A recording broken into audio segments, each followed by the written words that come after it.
人間が健康に過ごし幸せを感じるためにかなり重要な期間、自分にとって良いものを自然に選べたりするようになるの。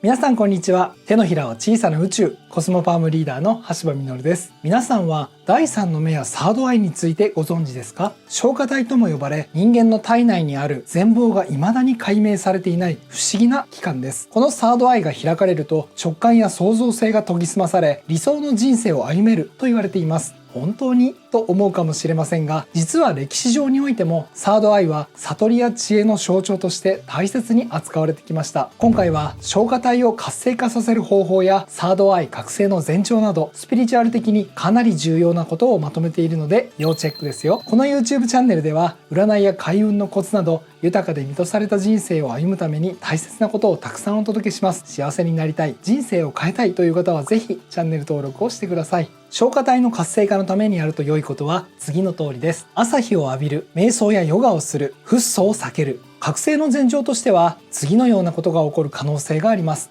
眉間がかゆい、ムズムズする。目をつむると光や光の輪が見える。手相にホルスの目が現れる。早速詳しく見ていきましょう。サードアイとも呼ばれる消化体は脳の中央、大脳半球の間に位置する小さな内分泌器官です。幸福ホルモンとして知られるセロトニンから人間の体内時計を調整するメラトニンを生成します。つまり人間が健康に過ごし幸せを感じるためにかなり重要な器官と言えますね。消化体のある位置はインド哲学の第6のチャクラアジャナでもあり、直感と意識に関連していると考えられています。例えば仏像の眉間にもほくろのようなものがありますよね。これは白毫層といい、仏様はここから光明を放ち世界を照らしていると言われています。消化体の歴史は古く、紀元前300年頃には発見されていました。2世紀頃にはローマの外科医で哲学者のガレヌスが消化体の名前と位置を初めて記述しています。しかも当時から彼は消化体が霊的なエネルギー、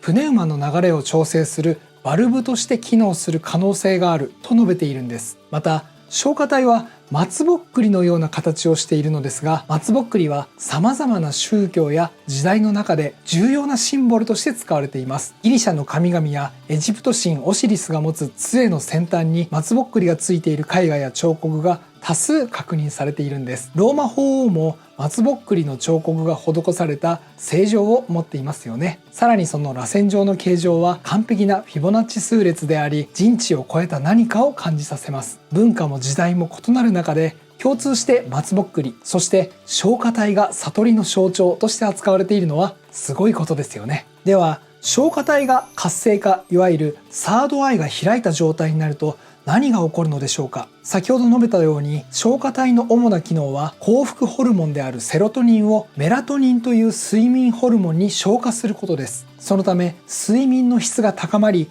心も体もすっきりする効果が期待できます。しかしそれだけではなく、直感がさえ、例えば悪人や最悪を前にした時になんか嫌だ、やめようと感じたり、自分にとって良いものを自然に選べたりするようになるのです。また宇宙やハイヤーセルフとつながり、必要なメッセージを下ろせるようになるとも言われています。いわゆる霊感のある人はサードアイが開いているとも言えますね。皆さんも霊感まではいかないまでもぼんやりとしている時や夢の中で素晴らしいアイデアを思いついたことはありませんか？サードアイが覚醒するとこれがより頻繁に起こります。自分が何をすべきか鮮明に分かり、人生をポジティブに楽しめるでしょう。しかし残念なことに多くの人の消化体は石灰化しているそうです。年齢とともに消化体のカルシウムが沈殿して固まり、消化体が機能しづらくなっていくんですね。2歳頃からすでに石灰化し始め、人口の 40% が17歳までに完全に石灰化しているという研究もあります。でも安心してください。消化体を活性化させる方法は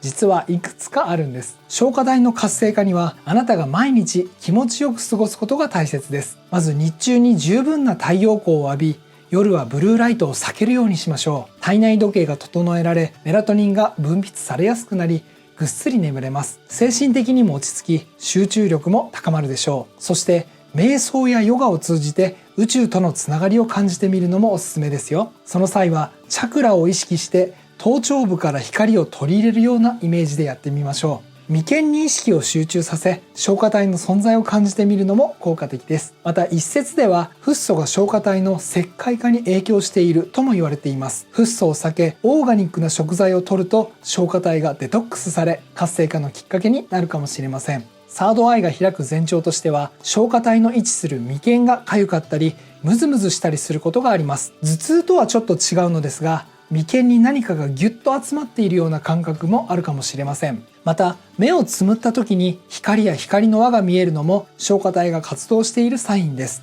ブッダやキリストなどが絵に描かれている際は頭の後ろに丸い光があることが多いのですが、あの丸い光の円は消化体が放つ光を表しているという説もあります。寝る前や寝起きなどに内側から眩しさを感じるような不思議な感覚があれば、それが前兆と言えるでしょう。そして目に見える分かりやすいサインですが、手相です。霊的な力の高まりを示す手相はいくつかあるのですが、サードアイと関わりが深いものとしてホルスの目があります。エジプトの神話では天空の神ホルスは太陽と月の2つの目を持ち、全てを見通すと考えられてきました。このホルスの右目が実は消化体の断面図と一致するんです。古代エジプト人は消化体が全知全能の目だと知っていたのかもしれませんね。そしてこのホルスの目が手のひらに現れることもあります。もともと感情線と知能線、または知能線の下に目のような形が現れる手相をファティマの目というのですが、そこからひょろっとした線が伸び、まるでホルスの目になっているようなものがあるんです。他にも目に関わる手相はスピリチュアル的に良いものと考えられており、親指の第一関節が目のような形で囲まれている仏眼もその一つと言えます。仏眼についてはこれまでの動画でも解説しているので、そちらもぜひご覧くださいね。さて、サードアイの覚醒はいいことずくめのように見えますが、無理に開こうとする必要はありません。長年占い師をやっているとわかるのですが、